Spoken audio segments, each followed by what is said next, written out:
we've heard some really good talks from different speakers here, talking about things like, how to acquire customers and how to retain those customers and how to get money out of those customers.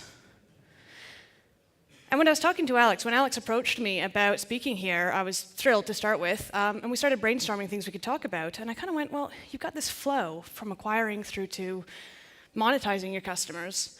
And I kind of said, well, what about, that cherry on top, delighting your customers, that little bit extra that you can do? And we're talking about ways that you can measure that and why you should delight your customers and what you can actually get out of that and what's going to be good about that for your business. Hi, I'm Janna Bastow, by the way. I'm a product manager at heart, but I'm actually now turned co-founder and CEO of a company called ProdPad. It's a SaaS tool designed for product people and their teams. It allows them to gather ideas from their backlog and prioritize them and put them on a roadmap and send it on to dev. But the reason I'm mentioning this is that over the course of the time building this tool, I've had the chance to talk to hundreds, if not thousands, of product people to understand what makes their products delightful and what do they look for when they're trying to go that extra little bit above and beyond for their customers. And there's actually a remarkable number of things that are the same along that process, and a remarkable number of things that people come back and say, yeah, this actually changed our bottom line. We were actually able to get more money, more monthly recurring revenue because we made these changes, made our app more delightful. So let's start with the Net Promoter Score. Who here knows the Net Promoter Score? Okay, just about anybody. I bet your mom knows the Net Promoter Score, right? It's that question, how likely are you to recommend this to your friends or your family? And the way that they can answer it from 0 to 10, something that's, if it's a 0, they're very unlikely to. If it's a 10, they're very likely to. And you can actually get a score out of this. So anybody who gives you a 0 to a 6 is a detractor, right? Not likely to recommend your product at all. Anybody who gives you a 9 or above is a promoter. And the score is actually worked out as just the percentage of people who said that they would recommend your product minus the percentage of people who said they wouldn't. And it gives you a score from -100 to +100. Now, NPS can be really interesting because you can actually measure it against other products and across industries, across regions, and things like that. Now, that's all well and good if you're a management consultant, right? But what if you're running a SaaS product like me and like you guys? How good is this? Well, actually, this is why I say NPS sucks. A lot of you guys might be using NPS. I know I've tried it in the past, but I actually find it to be a really ineffective way of figuring out whether a product is actually useful or not. A couple reasons for that.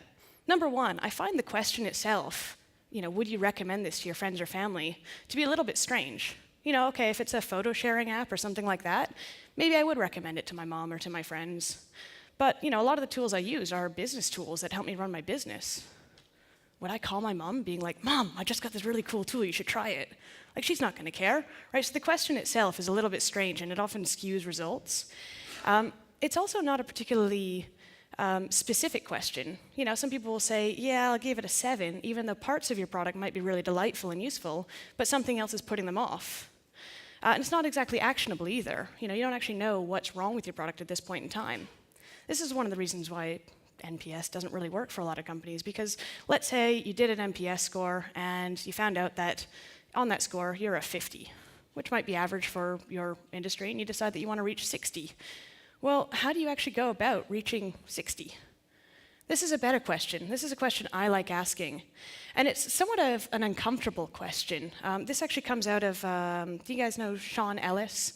And some of his work. This is from his customer development survey, and you can actually create your own survey from survey.io. This is the first question on it is, how do you feel if this tool, if this product were no longer available?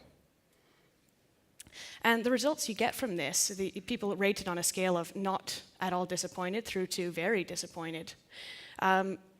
What you get out of this are people coming back saying, yes, I'd be really disappointed if this weren't here, or maybe not at all, right? Depends on how people feel about your product. I also like that this one leads into other questions that I like using, like, okay, well, if you didn't use our product, what else would you use? And that opens up questions around, or answers around, a lot of people will say pen and paper, or they'll go back to a whiteboard and Excel or whatever else they had. Sometimes they'll talk about your competitors. Sometimes they'll talk about tools that you'd otherwise not even thought about. And then you can actually start digging into, well, what does this tool do that you wish we did, or what do we do that what more can we do for you? So it opens up questions a little bit more. The other reason I like it is that it's a great leading indicator of your product market fit. General rule of thumb is that if 40% of people say that they would be really disappointed, very disappointed that your product no longer existed, you've hit that holy grail of product market fit. Now, just a rule of thumb, but product market fit, there was a great talk earlier today, a great panel about product market fit and how it's that tipping point when you can actually start scaling your business.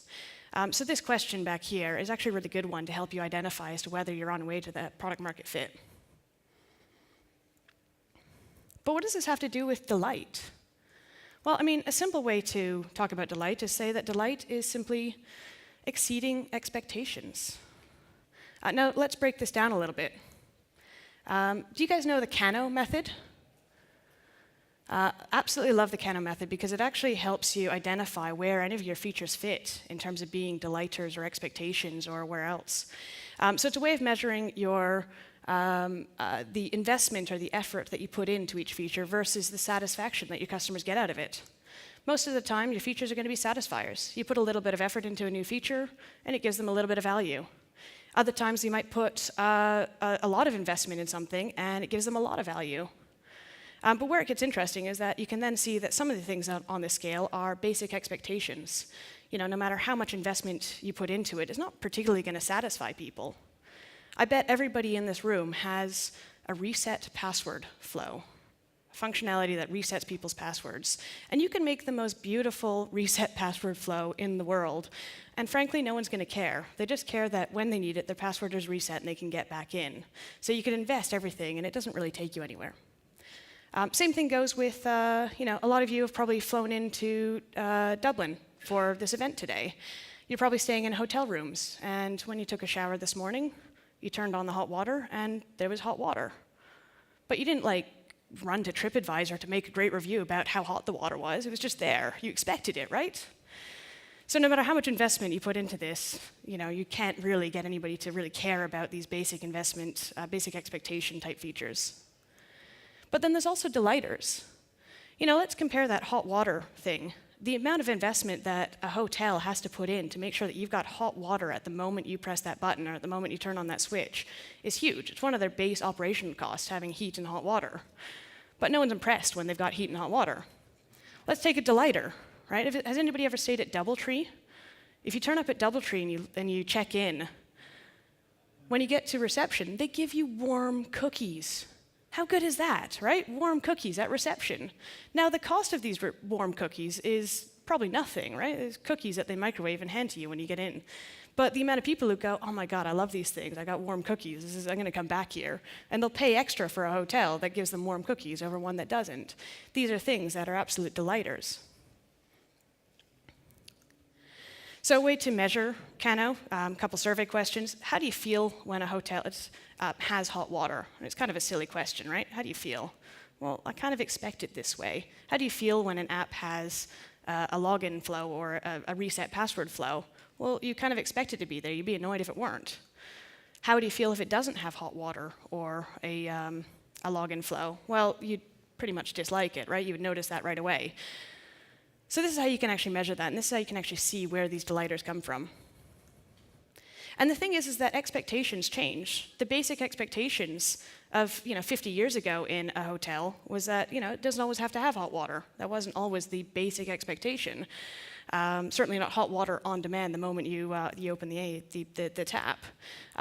In technology, these expectations change even faster. And I actually had to look this up because it didn't seem like that long ago, or it seemed like forever ago, I think, that Facebook launched live commenting. That feature when you're typing, one of your friends replies back and it just appears magically? We're so used to that now, right? But back in 2011, that was kind of magic, right? That was like, wow, how did they do that, right? Like they're on the other side of the world.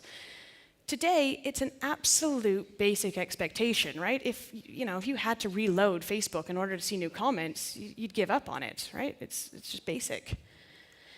And the thing is that a lot of these things that are happening, these new delighters that are becoming expectations, are being driven by B2C products, companies like Facebook, who have all the money in the world to create the research and to create these technologies. But who here works in B2B?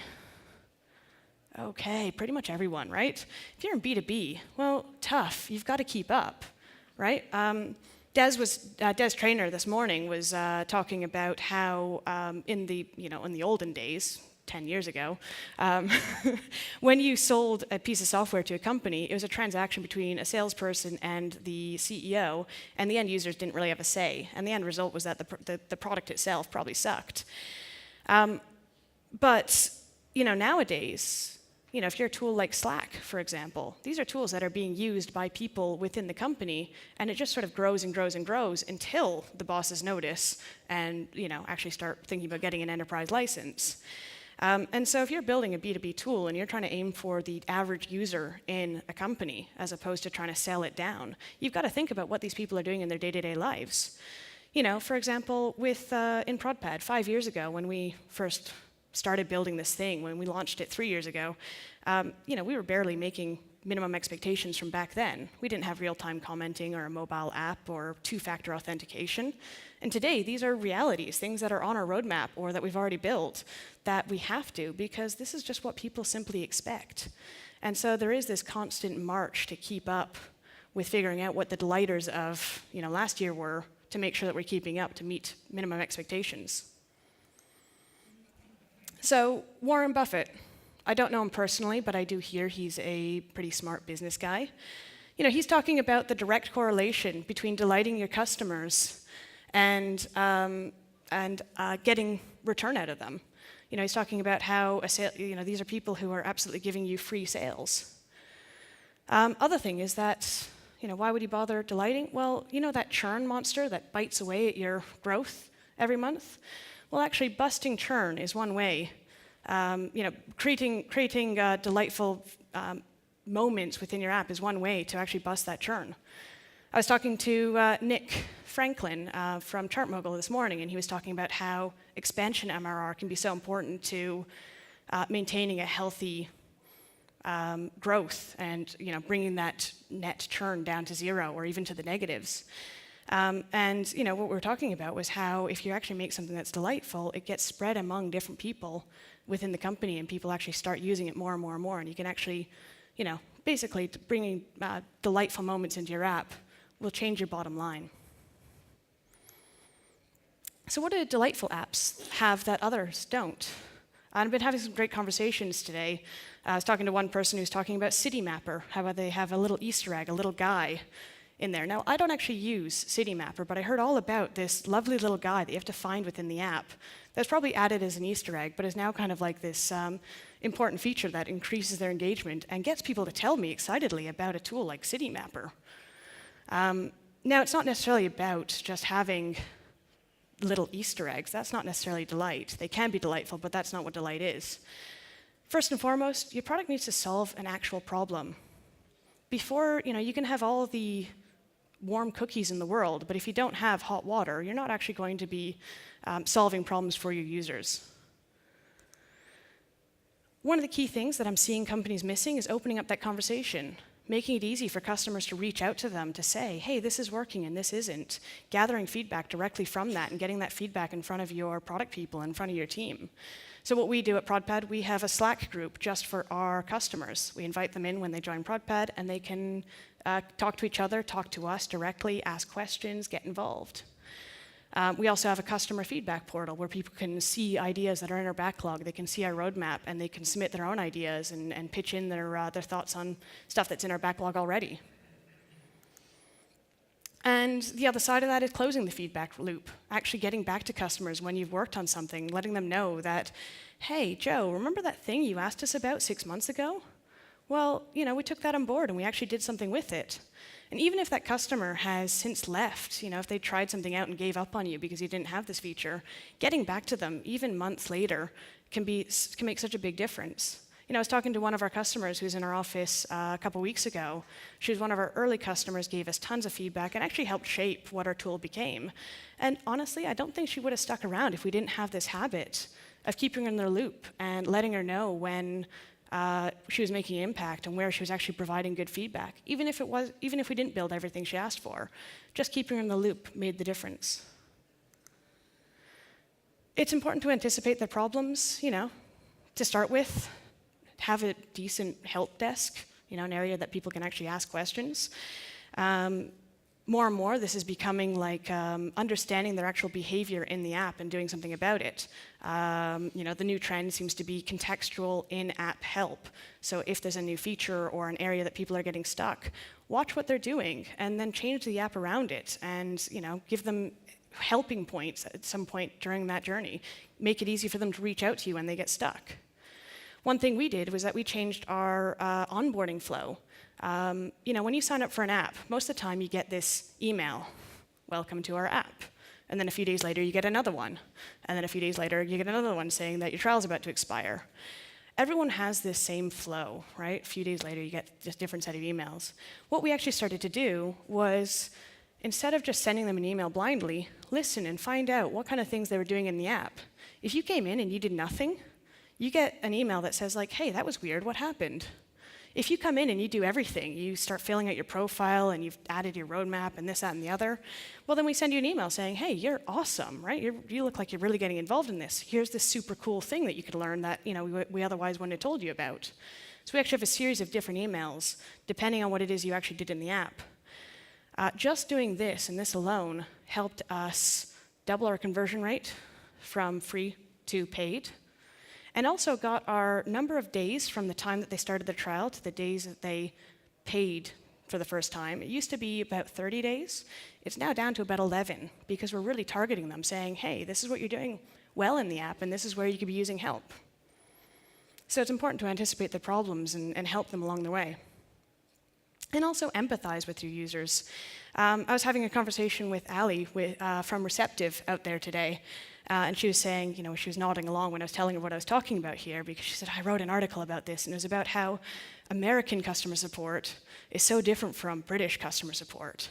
American customer support, and I don't want to, insult anybody, but American customer support, they feel you, and they want that refund as badly as you do, right? And so just the right tone of voice, just helping people out along the way, making sure that they understand that you really feel this and that you want to help them out, can make a big difference. And do things that don't scale. You guys probably all know Eric Ries's Lean Startup. He was talking about using the concierge method, so working basically hand in hand with your customers with particular services to find out if your minimum viable product is useful enough, if it's viable enough. It's not just for your MVP, it's also for figuring out your delighters. One thing we do is if you sign up for ProdPad or if you meet us at an event, we'll mail you one of these things or hand you one of these things. It's a handy guide, a little booklet that we create and give away. The cost of doing these things, it costs us a few pounds to create and mail it out and hand write a letter saying, thanks for joining us, thanks for meeting with us. But the amount that we actually get back, the fact that people who get these booklets, people who hear from us, they're the ones tweeting about us and sharing and asking for more and, at the end of the day, paying their bills more readily. Now, somebody did ask me at the party last night. He said, well, it's all well and good if you've got, less than 10,000 customers. How do you really scale this? To be honest, the whole point of the concierge method isn't necessarily to find the automated way of doing it. It's finding the way of solving the biggest problem. It's finding the way to create the most delight in this case. There are so many ways to automate things. When the time comes, if we run out of people to write the letters here, there's services to do that. There's ways to automate things. Just like, when you sign up for any one of your services, most likely, you get an email from somebody on the team saying, welcome. They're not writing those by hand. There's tools there to automate that and make your lives easier. Don't avoid these unscalable processes just because you're afraid that it might become successful. Now, I've got a case study here from Expedia. I was talking to a product person there last week and telling him about this talk, and he said, I've got this great case study. So what we do at Expedia is we have this usability lab. And I was like, all right, so what do they do in this usability lab? And I was expecting the usual, right? Eye tracking and mouse tracking and stuff like that, which they do. But the other thing they do is that they actually hook up electrodes to the muscles in your face, to measure the tension when you're frustrated with a red waveform, and measure the delight when you're happy when something works with a green waveform. And they measure this and use these as data points to figure out how they can actually improve their apps. Now, I wouldn't expect this isn't the norm, I wouldn't expect this out of most companies. Expedia is a massive company, they've got tons of brands, and at this point in time in their product, they're eking out as much, the tiniest percentages, which adds dollars to their bottom line. But even they're seeing the value in putting all this research into measuring how faces and brains work, how people react to websites, and how people buy their travel, in this case, in order to increase that bottom line. And I think down the line, this is going to become the norm. A few years ago, eye tracking wasn't that popular. It wasn't easy to see what your users were up to and to measure their behavior in the app. I think today that's kind of the norm. In the future, will it be norm to actually measure your users' emotional response to your apps? How cool or weird would that be, right?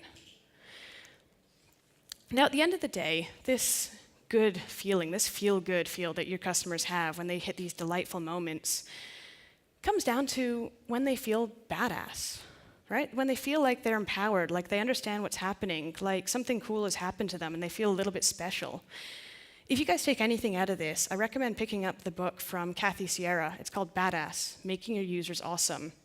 And it covers a lot of these things about how to empathize with your users, to change your product's tone of voice, to basically be, it's okay, we know this is hard, but we're here to help. Here's how we can help you out along the way. And making users feel as if they are progressing, like they're understanding, that they're learning alongside as they're using your app. Build that into your app, and you're going to have badass, delighted users who pay you more at the end of the day. One other case study for you. We've got a wrapping problem here, but it is EE, the My EE app. And I was talking to another product person from the My EE app, and he was telling me this great story about how they'd launched this EE app, so the app to manage your mobile service, and didn't really get that great of a response. As a matter of fact, they had 1 star. It kind of takes effort to have an app that bad that you get a 1-star review overall. And so they decided to turn that around, right? So they made a concerted effort to figure out what was wrong and turn that around. And when he was talking to me, he said, well, it took us 9 months, but today we have a 4.5 star out of 5. As in, they're like on the top of the ratings. So I was like, well, what did you do? What did you change? Did you change the design? Did you do a complete revamp? What did you do? Well, he said, number 1, and the biggest thing, we just listened to our customers. And when I dug into it more, it was just simple changes like simplifying the flow to check their balance or to see if their data was running out or to send them a push notification if they're about to go over, little things like that. It wasn't any one particular thing. It's not like they added a little guy in their app that made all the difference. It's not like they sent them anything or gave them warm cookies. But it's just making that app better by listening to their users. And I thought that was really insightful. Now, throughout the day, I was talking to people about what delighted them about different apps, and I've got tons of examples now. I'm happy to share some of these with you guys, but I'd actually love to hear from all of you at some point today where you found delightful apps, what brands and products make you really happy, and what you've noticed. And also, what's your warm cookie? What's your city mapper guy? Let's talk about that. Thank you very much. I'm going to be out here for a coffee in the break, and I'll be sticking around for the party after this. So I hope to chat to you guys. I hope to meet you guys. You can download the slides, and if you guys want one of these handy guides, come say hi. Thank you.